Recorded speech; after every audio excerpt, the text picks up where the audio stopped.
A discontinuity is a point at which the graph of a function is not connected.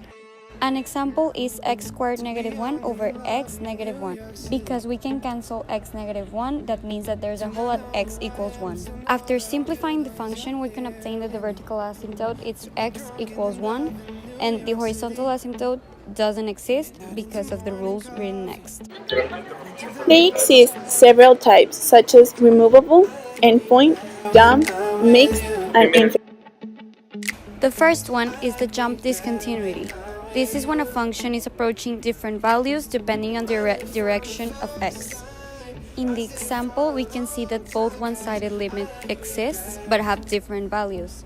So the limit of x approaching to a does not exist. Here we can observe that both graphs reach level a, however, the limit does not exist because they have different values. The second type of discontinuity is called infinite discontinuity, which means that both one-sided limits are infinite, so the limit can or can't exist. In the next example of a rational function of approaching to a, the limit of x from the negative side is infinite and the limit of x from the positive side is negative infinite, which means that the limit of a does not exist. However, if we change the function to a negative square root, then the limit will be negative infinite.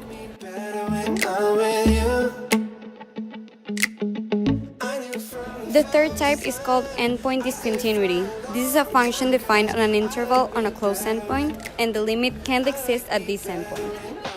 In the endpoint example, we can see that limit of x approaching to y from the positive side is equal to 0, and x approaching to y from the negative side does not exist, so therefore the limit of f of x approaching to y does not exist.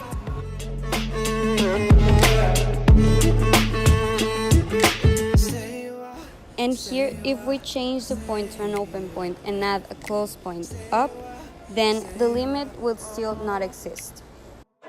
The fourth type is mixed discontinuity, where at least one-sided limit does not exist. In this example, there's an asymptote at x equals 3 and a hole at 2.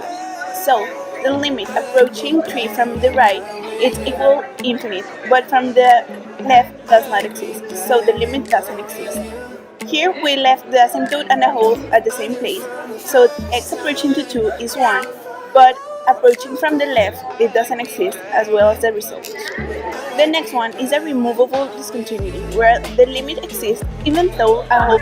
In this example, we placed a closed point at t, u and an open at t, s.